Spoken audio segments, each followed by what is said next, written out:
Welcome back to my channel, Choose Joy with Carmen.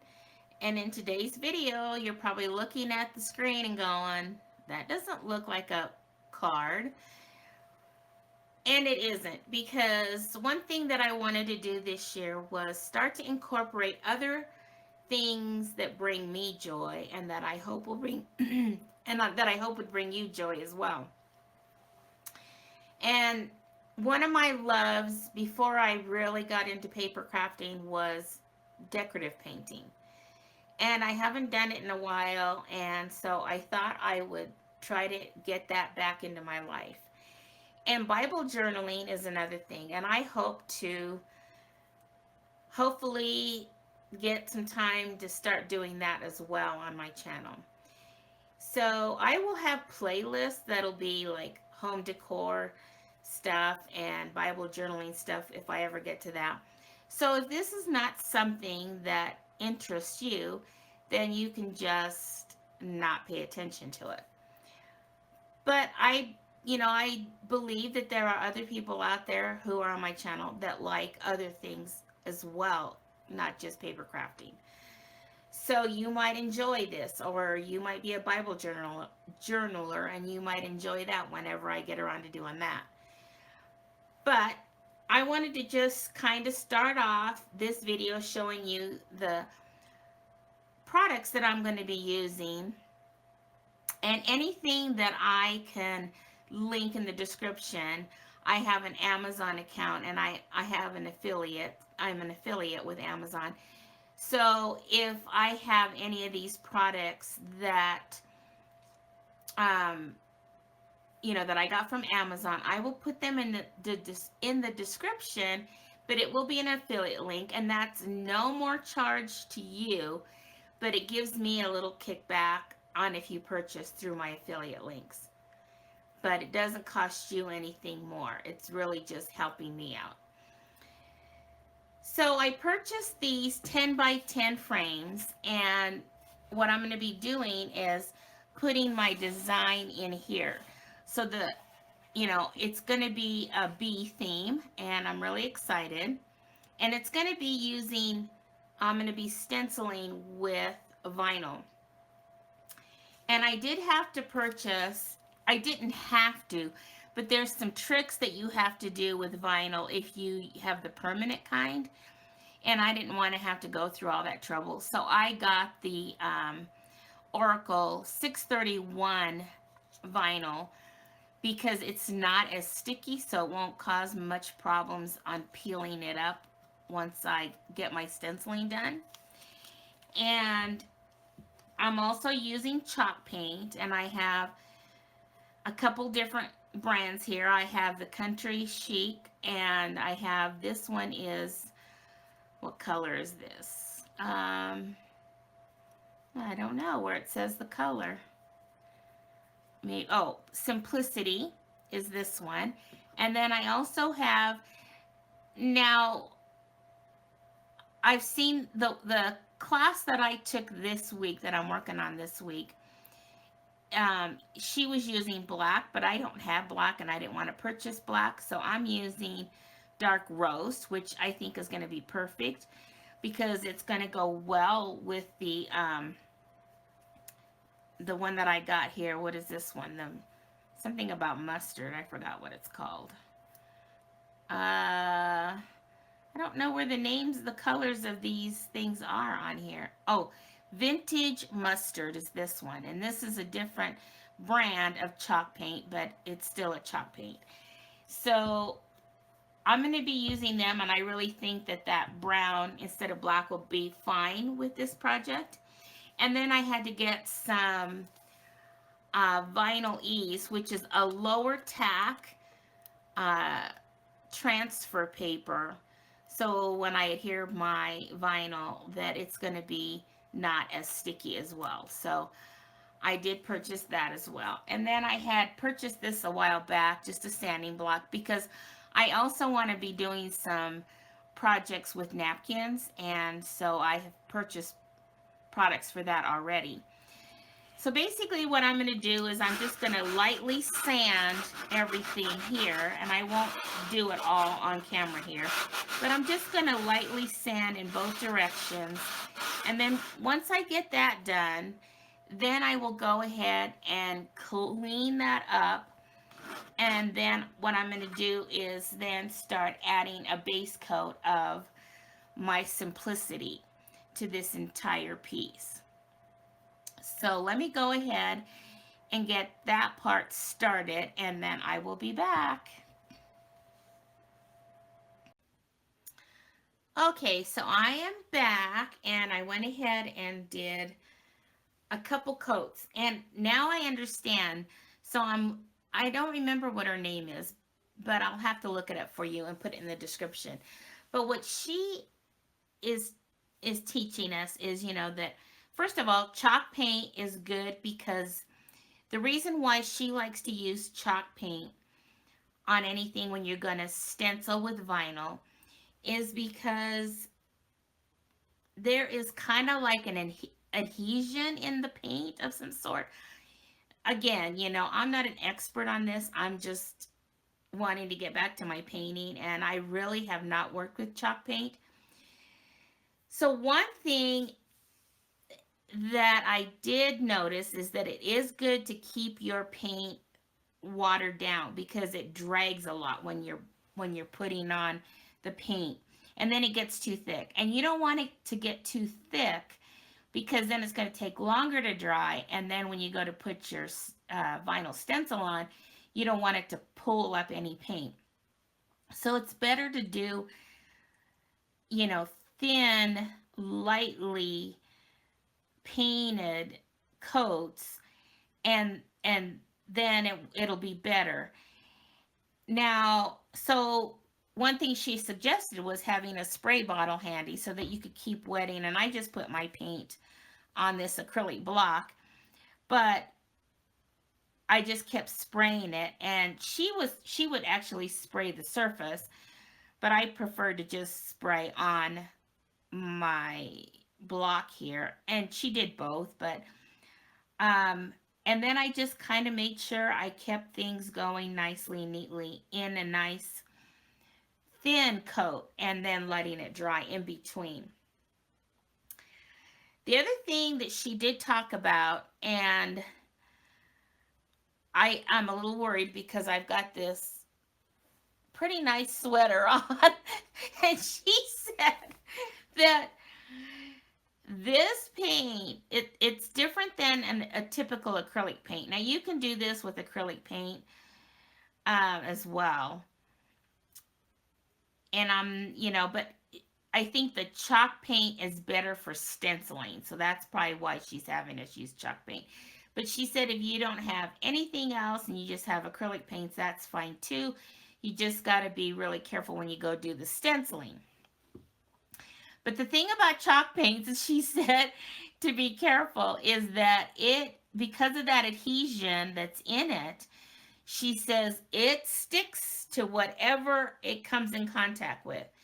So she said, so don't wear good clothing because it won't wash out. Even though it's water-based, because of that adhesion, it doesn't come out of your clothes.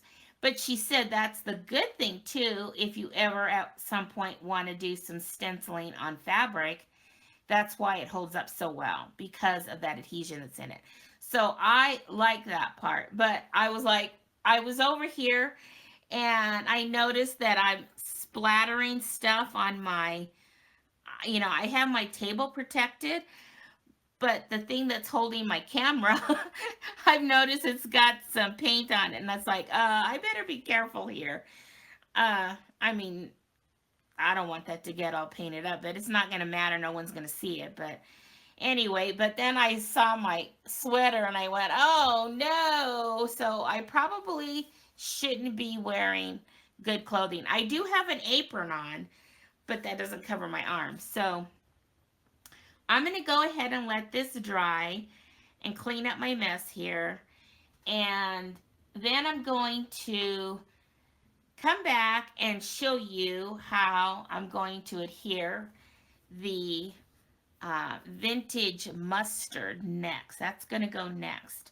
And I'm really excited about that because what I'm learning from her is it's going to be an experiment for me. So I'm excited to see how that works.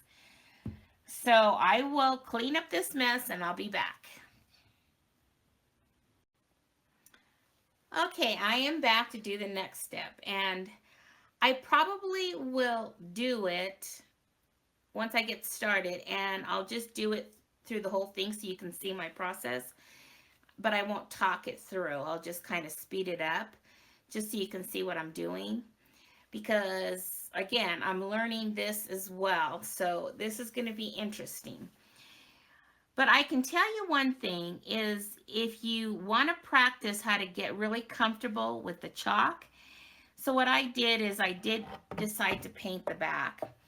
Now, I never sanded the back, and I noticed a difference in when I was applying the paint. But at least if you're not comfortable with the chalk and you want to get used to how you put it on and make sure it's thin and all that, then I would start with the back and then get that feel of what works for you. Because like I would put it on and then you have to have a lighter touch to kind of feather it out and all that, and so that you don't see those brush strokes. So that would be my suggestion if you wanted to try something like this. But what we're going to do here is, and I'll explain it and then I'll just do it without talking. But basically, I'm going to take my vintage mustard and make sure it's wet enough. And I'm going to go ahead and just apply paint here. And I'm not going to do it all the way to the edges because that's the whole idea. Because we're going to push it. We're going to push the paint to the edges, or not exactly, because that's the whole idea. We want it to be not uniform. And probably add a little bit of lighter in the middle. So I'm going to be using a baby wipe. And if it's a little dry, then I'll just keep adding water. And basically what I'm going to do after I get the layer down is I'm going to push the paint around. And then areas that I want lighter, I'll push again on that. So it's just trying to get, a little, and I guess it's kind of like a wash really, but we're using a baby wipe. So I'm going to go ahead and do that, but I will speed up the video just so that you can see what I'm doing. All right, let's get started. I'm a little nervous.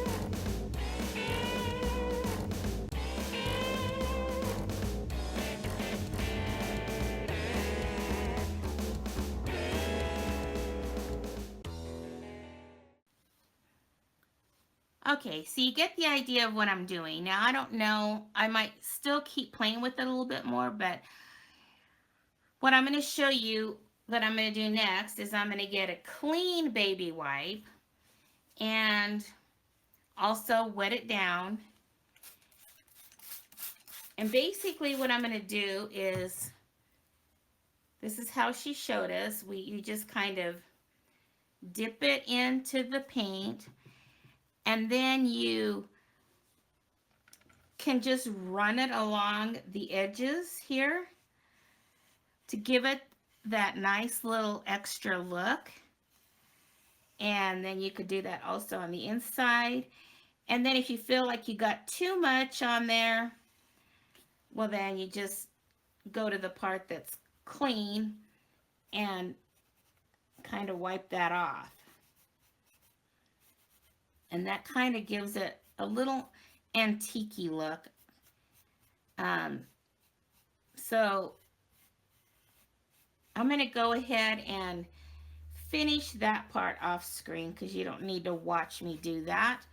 But I just kind of wanted to show you what I'm doing and how I did it when I come back to show you what it looks like in the finale of that. So I will go ahead and do that and be back. Okay, I am back and I think I am done. I went ahead and took off a little bit more on this side because of the way I've designed my stencil. She provided a design and I didn't like the honey pot because the saying on the stencil said Hive, sweet Hive. So like home sweet home.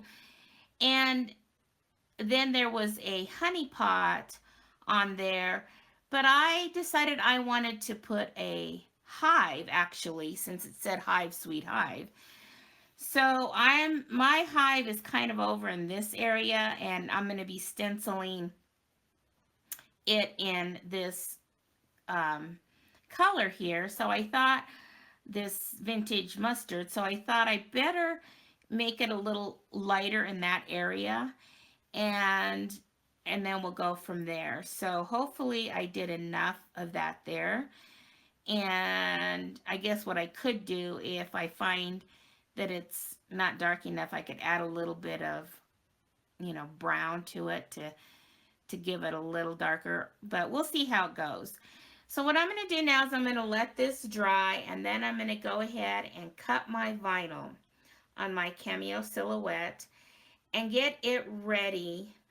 I'm going to weed it and put the, get it ready to adhere here. But so that'll give me time to let this dry. I really like the way it turned out. The edges there, I think is kind of fun. So we'll see how this looks when it dries and once I get my stencil cut. So um, when that's all done, I'll be back and show you that. Okay, I am back, and what I did was I went ahead and cut my vinyl, and then I went ahead and put it on my piece here. I think it looks pretty just like that, but now comes the stenciling part, and I noticed that my vinyl's kind of bubbly in certain areas, so I will need to just be real careful with that when I get near the letters and just make sure that I don't have bubbles because I don't want the paint to seep underneath. And the one thing that she talks about is, again, if you use chalk paint, it's going to be better for the stenciling. And the other thing is to do light coats and not try to get it all down, in one time because the thicker the paint, the more chances of it seeping underneath. So she uses a flat brush and basically she just kind of, pounces around the edges and then feathers it out to try to avoid from keeping the paint from seeping underneath the stencil. So I don't know. I'm going to play with this here a little bit to see what's going to work for me. I'm going to try her way because I'm used to using a stencil brush, and she said we could use that if we're more comfortable with that. So I guess I'll just see what feels good to me as I get started here. But my picture is different than hers. Hers was a little too busy for me, and so I redesigned hers a little bit. And so when I get mine done, I will show you a picture of hers and mine, and then you can see which one you like better. But I like a little more clean and understandable sign. I just felt like hers was like, what's it supposed to say? So that's why I made the changes. So I'm going to go ahead and I'm going to stencil the beehive in the vintage mustard. And then I'm going to do the lettering and all that in the whatever color that was, the dark roast. And then I don't know, she did the swirls and these other little bees because she's using black. She kind of made them gray. So I don't really know what color I'm going to do yet on that. So it'll be a surprise when I come back and show you the results. So be back. Okay, here is the finale. So I went ahead and added my little dots to the letters, did some little detail work on the bee, and did some shading on my beehive, and added some details to this little bee and some dots around the entrance there of the beehive with that little heart, and I colored that as well. And then just kept adding some detail everywhere I liked it. And I like the way it turned out. I am really happy with it. So I will show you a picture of her design. Like I said, I'm using her Hive Sweet Hive in this, but I'm not using her honey pot. And she has another bee and I think another swirl. And she's got the hive going down here. And it was just a little confusing to me when I want to be able to see that it says Hive Sweet Hive, and her way I wasn't sure that it did. But everybody has a different opinion on how things should look, so this is my take on it, and I'm really happy the way it turned out. And then I also stamped my handmade by Choose Joy with Carmen, and I put the year. So I stamped that on my cards as well, but I don't usually have the year, which I probably should start doing. And I also have, usually with the cards, I have the Stampin' Up logo or the thing because that's their angel policy. But I don't have to do that on this because there's nothing Stampin' Up about it. So, alrighty, well, I hope you enjoyed that. And until my next video, remember, choose joy, and may God bless you all. Bye-bye.